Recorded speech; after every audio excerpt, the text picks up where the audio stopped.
Status orang gila di akhirat. Sebelumnya kita perlu tahu bahwa orang gila di dunia tidak dibebani tanggungan, menjalankan ibadah ataupun hukum syara. Seperti halnya anak kecil yang belum balik. Karena mereka tidak memiliki akal. Nabi SAW bersabda yang artinya, catatan amal diangkat dari 3 jenis orang.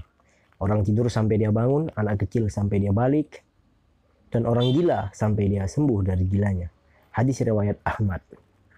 Mengingat mereka di dunia tidak dibebani syariat, maka di akhirat nanti amal perbuatan mereka semasa gila juga tidak dipersidangkan di hari perhitungan amal atau yaumul hisab. Kecuali orang yang gilanya musiman atau gilanya setelah usia balik, maka amal perbuatannya yang akan dipersidangkan di hisab. Di hari kiamat nanti adalah amal yang dia lakukan selama tidak gila. Apakah dia ke surga atau neraka? Allahu a'lam. Tergantung pada amal perbuatannya semasa tidak gila. Yang kita bahas pada jawaban ini adalah orang yang gila sejak kecil, yaitu sebelum memasuki usia balik sampai meninggal dunia. Bagaimana nasibnya di akhirat nanti, surga atau di neraka? Para ulama merinci menjelaskannya kepada 2 rincian.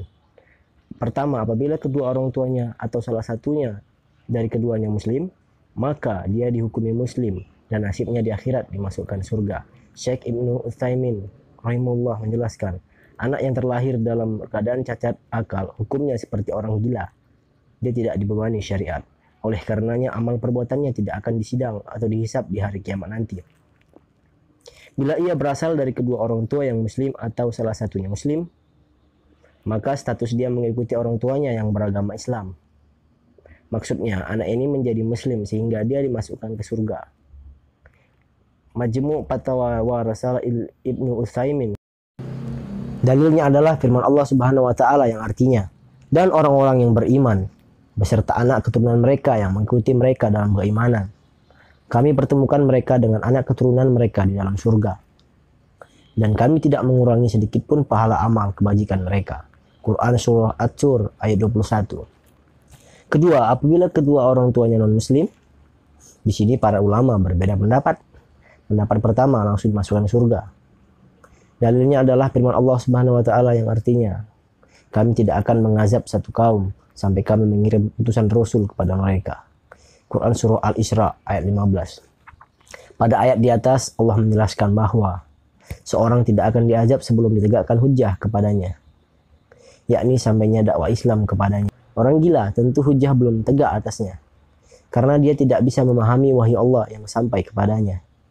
Di samping itu, orang berakal saja tidak diazab karena dakwah Islam belum sampai kepadanya. Tentu orang gila lebih pantas untuk tidak diazab karena dia tidak memiliki akal. Di antara ulama yang memegang pendapat ini adalah As-Subki, Al-Bukhari, Al-Qurtubi, dan Imam Nawawi rahimahullah. Imam Nawawi menyatakan, inilah pendapat yang benar yang dipegang oleh para ulama muhakkik, bahwa mereka yaitu anak-anak kaum kafir dan orang gila termasuk penduduk surga. Al-Midhaj, pendapat kedua, dia akan diuji. Jika lulus ujian maka dia dimasukkan surga. Bila tidak maka dimasukkan neraka. Ujian mereka berupa api. Apabila mereka mau masuk api yang disediakan Allah untuk menguji mereka, mereka akan masuk surga. Namun bila enggan mereka akan dimasukkan ke neraka. Pendapat ini dipilih oleh Al-Baihaqi, Syekhul Islam Ibnu Taimiyah, Ibnu Qayyim, dan Abu Abdul Bar rahimahullah. Syekhul Islam Ibnu Taimiyah menyatakan beberapa hadis sahih yang bersumber dari Nabi SAW menerangkan bahwa orang yang belum sampai dakwah Islam kepadanya ketika dunia seperti orang gila, orang tua renta, orang tua tuli yang menemui dakwah Islam namun dia tidak bisa mendengar sebab Islam karena tuli yang dialami. Kemudian ahlul fatrah yaitu orang-orang yang hidup di zaman antara 2 nabi atau rasul. Mereka semua nanti akan mendapat perintah di hari kiamat kelak. Apabila mereka menuruti perintah itu, maka mereka dimasukkan surga. Namun bila tidak, maka dia berhak mendapatkan azab. Penjelasan ini adalah bentuk pembenaran daripada firman Allah Subhanahu wa taala yang artinya, kami tidak akan menghukum seseorang sebelum kami mengutus seorang rasul. Quran Al-Isra ayat 15. Maka dari sini Abu Hurairah berargumen bahwa anak-anak kaum musyrik tidak akan diazab sampai dia diuji terlebih dahulu. Asy-Syafdiyah, kesimpulan dari dua pendapat di atas, pendapat terakhir inilah yang tampaknya lebih kuat, wallahu a'lam bissawab, karena sejalan dengan sabda Nabi SAW yang artinya ada 4 jenis orang yang akan mengajukan banding pada hari kiamat nanti. Satu, orang tuli yang tidak dapat mendengar sesuatu pun, orang dungu atau gila, orang tua renta lagi pikun, dan orang yang meninggal pada zaman fatrah. Orang yang tuli berkata, ya Tuhanku, Islam datang namun aku tak mendengar sesuatu pun tentangnya. Yang dungu berkata, ya Tuhan, Islam datang namun anak-anak kecil melempariku dengan kotoran hewan. Orang tua renta lagi pikun berkata, ya Tuhan, sungguh Islam telah datang namun aku tidak mengerti atau paham. Orang yang mati di zaman fatrah berkata, ya Tuhan, Rasulmu tidak mendatangiku. Lalu diambillah perjanjian dengan mereka untuk diuji. Kemudian akan diutus seorang utusan Rasul kepada mereka yang memerintahkan untuk masuk ke api. Demi zat yang jiwaku berada di tangannya, seandainya mereka masuk ke dalam api tersebut, niscaya mereka akan merasakan dingin dan selamat dari azab.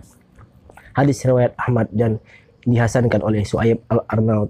Imam Ibnu Katsir lebih memilih pendapat ini dengan alasan pendapat inilah yang dapat mengkompromikan seluruh dalil dalam permasalahan ini. Tafsir Ibnu Katsir, Syekh Muhammad bin Salih al-Utsmain menyatakan, anak yang telah lahir dari kedua orang tuanya yang kafir, pendapat yang lebih tepat dalam masalah ini, bahwa anak itu nanti akan diuji di hari kiamat sesuai dengan yang Allah kehendaki. Demikian pula penjelasan tentang status orang gila, karena keduanya sama tidak memiliki akal dan tidak dapat memahami pesan-pesan Islam. Bila mereka patuh, maka mereka akan dimasukkan surga. Namun bila mereka tidak patuh, mereka akan dimasukkan ke dalam neraka. Majmu' Fatawa wa Rasail Ibnu Utsaimin. Demikian, wallahu a'lam bissawab.